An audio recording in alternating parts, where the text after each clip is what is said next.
Le cas de Michelin est une excellente illustration de transformation systémique pour profiter au maximum du potentiel de la quatrième révolution industrielle. Dans l'ancien modèle, Michelin, qui a toujours été meilleur que ses concurrents en R&D, ne profitait pas pleinement de son avantage compétitif. Alors que ses pneus durent en moyenne 20% plus longtemps que les autres, Michelin n'arrivait à augmenter ses tarifs que de 3% tout au plus, même auprès des clients business comme dans le secteur aéronautique. C'est le maximum que le consommateur était prêt à payer, car malgré la réputation de l'entreprise, un prix plus élevé reste un risque pour l'acheteur. Le changement de paradigme dans le secteur des pneumatiques s'est manifesté par 3 éléments. Premièrement, les clients de Michelin et entre autres les compagnies aériennes deviennent intolérantes à l'attente. Un avion ne peut plus être immobilisé à cause de ses pneumatiques. Deuxièmement, ces mêmes compagnies veulent pouvoir se concentrer sur le cœur de métier, à savoir transporter les voyageurs et leur offrir des services. Troisièmement, le client final est de plus en plus sensible aux aspects environnementaux associés à la consommation de pneumatiques et en demande de chasse au gaspillage. Michelin a revu son modèle sur 5 dimensions pour profiter de ces 3 changements et améliorer la situation de départ. Il a profité de l'Internet des objets pour associer des services à ses pneumatiques. En connectant ces pneumatiques par de la RFID, il récolte des informations qu'il ne possédait pas avant et qui lui permettent de savoir quand on approche de la rupture.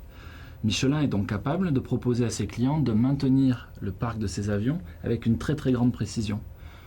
Or, comme Michelin équipe beaucoup plus d'avions que n'importe quelle compagnie, les données sont massives et permettent d'améliorer les modèles de simulation en continu. Ainsi, Michelin vante un nombre d'atterrissages et non plus des pneumatiques, ce qui lui permet à présent de bénéficier à 100% de son avantage compétitif, car si les pneumatiques durent plus longtemps, c'est Michelin qui gagne sur ses coûts. Pour que cette stratégie soit pleinement effective, Michelin a dû revoir son organisation pour augmenter sa réactivité d'une part et pour se doter de bonnes compétences d'autre part. Cela a nécessité l'embauche et la formation d'experts en maintenance industrielle, en Internet des objets, en machine learning et en impression 3D. Côté organisation, Michelin a développé une ligne intégrée, entièrement automatisée, capable de produire des pneumatiques beaucoup plus vite grâce à l'impression 3D. Un système de planification agile permet de connecter le réseau commercial qui gère les avions avec les usines qui fournissent les pneumatiques en temps réel. Côté environnemental, l'utilisation des pneumatiques jusqu'à un degré d'usure plus avancé permet un gain sur la production de pneumatiques et sur la consommation de caoutchouc de 20%.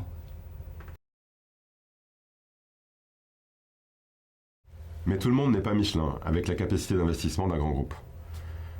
Pour illustrer le changement systémique avec un exemple d'entreprise de plus petite taille, nous allons exposer le cas d'un fabricant de détergents que nous allons appeler Detergix.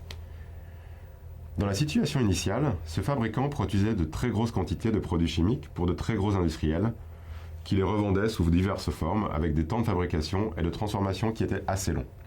Ainsi, alors que le savoir-faire principal de ce fabricant résidait dans une capacité de développement très agile et rapide de nouvelles formules, il ne capitalisait pas réellement sur cette force. Le changement de paradigme s'est manifesté de 3 façons. Premièrement, un besoin insatisfait de sur-mesure pour les clients finaux, qui étaient souvent des artisans. Deuxièmement, une demande de réactivité plus forte de la part des clients, qui demandent à pouvoir être livrés ce qu'on appelle en J+1, c'est-à-dire le jour d'après, pour satisfaire à leur chantier, notamment chez les particuliers. Enfin, troisièmement, une demande de diminution du gaspillage de produits, à laquelle les très gros contenants ne permettent pas de répondre pour des artisans qui ont une activité assez peu répétitive. Detergix a répondu de façon systémique à ce changement en travaillant sur les 5 dimensions du changement SMART. Côté stratégique, le dirigeant a décidé de se donner les moyens de livrer le client final, en direct, et de produire des petits lots afin de répondre à la demande de sur-mesure sans gaspillage. Il s'est également doté d'un portail de e-commerce pour récolter les demandes de ses clients finaux et accéder directement à des commandes en ligne. Côté organisationnel, 2 flux distincts ont été créés de façon à séparer le système de production à l'ancienne, par gros lots pour les industriels, du nouveau système agile pour le B2C.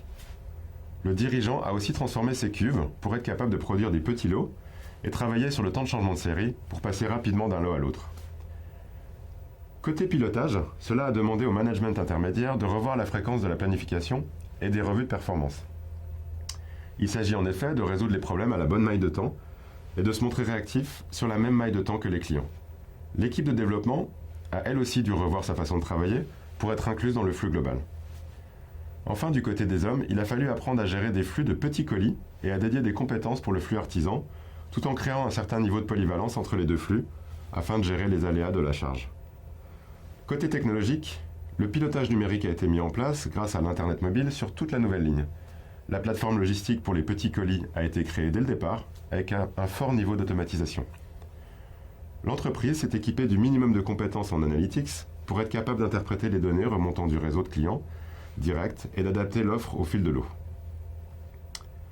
L'intégration de l'ERP vers les fournisseurs a également franchi une nouvelle étape afin de mieux répondre au juste à temps sans pour autant dépendre d'un niveau de stock trop élevé. Enfin, côté environnemental, la production de petits lots a permis aux artisans de moins jeter. La réduction du nombre d'intermédiaires a permis la diminution de l'empreinte carbone du produit qui était moins transporté.